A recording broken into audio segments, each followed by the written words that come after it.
entiendo que en Scopus sea toda la ciencia, entiendo que es una variable instrumental, un proxy que nos permite medir la evolución diacrónica y comparar entre unos países y otros. Scopus es también la base de datos que tiene mayor número de referencias de autores latinoamericanos.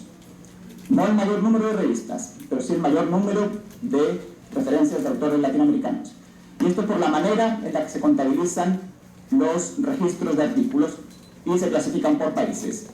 No se clasifica por país en función de la revista, no se clasifica por país en función de la nacionalidad de nacimiento del autor, sino de la afiliación institucional. Eso quiere decir que si alguno de ustedes publica en una revista norteamericana bajo la afiliación de la Universidad de San Marcos, ese registro va a aparecer como un registro peruano. Eso es lo que hace que Scopus tenga, a pesar de no tener un gran número o no tener el mayor número de revistas latinoamericanas, sí tenga el mayor número de registros de autores latinoamericanos. Teniendo esto en la cabeza, voy a presentarles 5 ideas que me gustaría que se queden sobre cómo está evolucionando la producción científica a nivel mundial. Comenzamos con la primera. Tenemos en los últimos 20 años un incremento exponencial en la producción de documentos científicos. Y esto está acompañado también de un cambio en el equilibrio entre unas regiones y otras. Como pueden ver en este cuadro de acá, ¿se escucha si hablo así? ¿Parado? Entonces creo que mejor porque quiero hablar de esta manera para poder indicarles. Acá pueden ver. Esta es... Acá pueden ver cómo es la evolución en el volumen de artículos publicados desde 1996 hasta el año 2012. El último para el que yo cuento con datos concretos, con datos bien trabajados. Quería haberles traído para esta presentación los datos de 2014, no ha sido posible. Pueden ver que todas las regiones del mundo han crecido en el número de documentos indexados publicados. Pero fíjense cómo ha ido cambiando la relación entre unas zonas y otras. Al comienzo de nuestra serie eran Europa y los Estados Unidos, Europa y Norteamérica. El color azul y el color rojo los que más producían. Efectivamente, siguen incrementando su producción. No es que produzcan menos ciencia, pero fíjense cómo Asia ha ido creciendo. Como Asia ha ido creciendo hasta convertirse en la principal región productora de documentos científicos del mundo. Todas las demás regiones han ido creciendo también, pero apabulladas por este crecimiento de Asia, quedan muy abajo. En el caso de América Latina, está en el color negro. Ustedes pueden ver acá. América Latina, lo vamos a ver con detalle más adelante, es una de las regiones que más crece en términos de lo que producía antes, pero aún sigue teniendo poca visibilidad a nivel global. Este cuadro de acá ya no nos presenta los datos absolutos, sino en porcentajes. ¿Qué porcentaje de los documentos científicos producidos cada año proviene de cada región? Y acá pueden ver ese cambio de equilibrio que les hablaba antes. Pueden ver cómo el porcentaje de los Estados Unidos decae, el porcentaje de Europa decae y se incrementa exponencialmente el porcentaje de documentos científicos que provienen de Asia. Pasa del 15% del total en 1996 a más del 30% en el año 2012.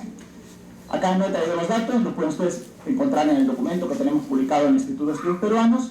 Este crecimiento de Asia es básica y fundamentalmente por el crecimiento de China. Un crecimiento de China que viene por dos lados. Por un lado, se produce más. Las universidades y centros de investigación chinos producen mucho más, pero por otro lado, en los últimos 10 años, y este es el gran cambio, han tenido una apuesta por dar visibilidad a lo que producen. Hasta hace 10 años, las universidades chinas no se preocupaban porque sus revistas fueran indexadas. No se preocupaban porque sus investigadores publicaran en revistas top a nivel mundial. Esto ha cambiado como una especie de política de Estado de darle visibilidad a la ciencia. Eso hace que en estos índices internacionales China crezca todo este volumen, por incremento de producción y por un esfuerzo consciente de incrementar la visibilidad. Ahí China había tenido una evolución contraria a la que Richard nos ha sugerido en su presentación. Hasta los años 90, China no le daba importancia a aparecer en estos índices internacionales y prefería crear sus propios índices de impacto. A partir de esa década, sin embargo, ha optado por jugar en las ligas mayores. por no contentarse con crear sus propios índices, sino por entrar con todo a estos índices internacionales y a visibilizar su ciencia. Esta sería, por lo tanto, la primera idea. Un incremento exponencial en el número de documentos producidos, que supone también un cambio en el equilibrio entre unas regiones y otras. La segunda idea es que dentro de este panorama general de crecimiento encontramos matices según áreas de conocimiento y según disciplinas. En este cuadro lo que pueden ver es aproximadamente los porcentajes de producción científica por las diferentes disciplinas tal como se tabulan en Scopus. Pueden ver ustedes que la mayor parte de la producción científica es medicina. Esto tiene que ver, de alguna manera, con la manera en la cual se han ido creando y desarrollando los índices bibliométricos. Los índices bibliométricos y los índices de revistas indexadas se crean en los años 50 y 60 fundamentalmente dentro del área de medicina, para el intercambio de información dentro del área de medicina. Esto hace que el porcentaje de revistas indexadas siga siendo mayor en medicina, aunque se ha ido reduciendo en los últimos años. En comparación, por ejemplo, vemos que ciencias sociales apenas tienen el 4% de toda la producción científica mundial. Humanidades, el 1.8%. Y economía, el 1%. Sigue siendo, por lo tanto, un campo, un universo, mejor dicho, dominado por lo que podríamos llamar las ciencias duras. Básicamente medicina, ingeniería y bioquímica, que son los tres primeros rubros, y lo han seguido siendo desde los años 70, aunque hayan perdido algo de presencia comparativamente. Ahora bien, cuando cruzamos los datos de disciplinas y de procedencia geográfica de los artículos, vamos a encontrarnos dos tipos de situaciones diferentes.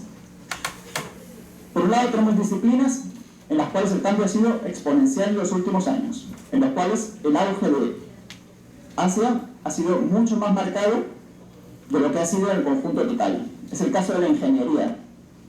Ven ustedes como la ingeniería, en 1996, China ya tenía el 22% de la producción mundial de artículos científicos. Ahora ha pasado a casi el 50%. Casi el 50% de los artículos científicos sobre ingeniería son producidos por universidades asiáticas. Básicamente, 3/4 partes de eso por universidades chinas.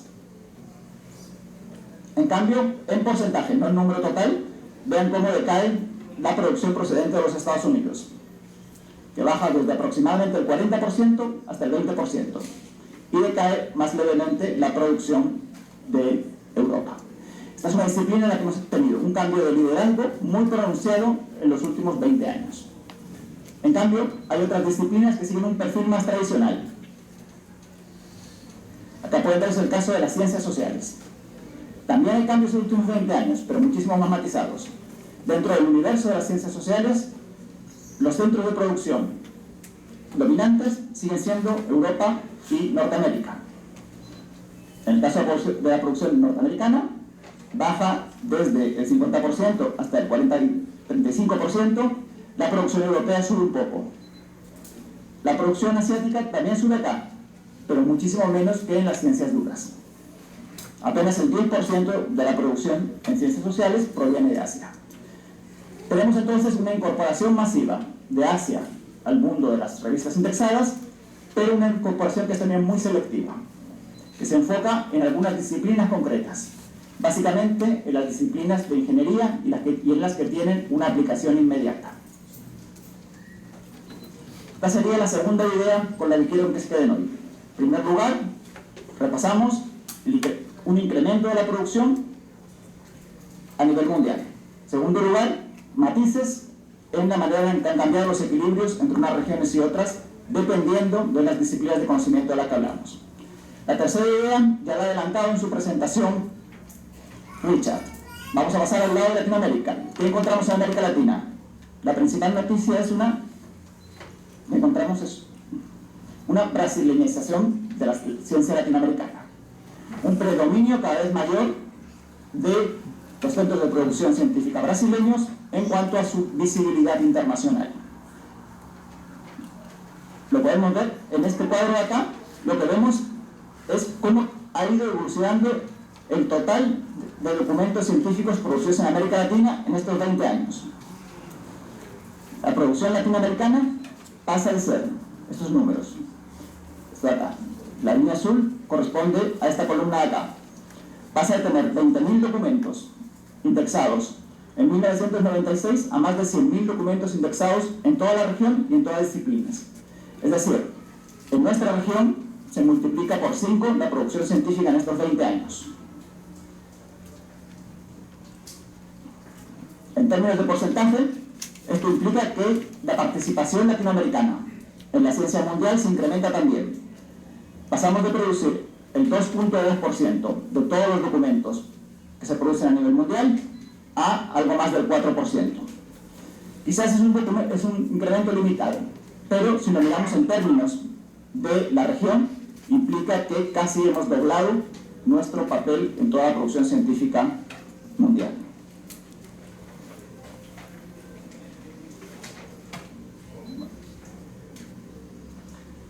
Acá lo que vemos es aquellas disciplinas en las cuales la producción científica latinoamericana ha crecido más. Lo que comparo es cuántos documentos se producen en 2012 por cada documento que se producía en 1996. Por ejemplo, en el caso de humanidades, América Latina es la región del mundo que más incrementa su producción. Por cada documento que se producía en 1996, en 2012 se producen 12 documentos de humanidades. Es decir, la producción se multiplica por 12. En el caso de las ciencias sociales, la producción latinoamericana se multiplica por 18. En ciencias sociales y en humanidades, América Latina es la región del mundo que más crece en estos 20 años, cuya producción científica más crece. Y acá tenemos la participación de cada país sobre el total de la producción científica latinoamericana de todas las disciplinas y cómo ha ido evolucionando desde 1996 hasta 2012. Acá encontramos lo que Richard ya adelantó, este predominio brasileño, que no solo es que sea un predominio muy fuerte, sino que se va incrementando con el tiempo.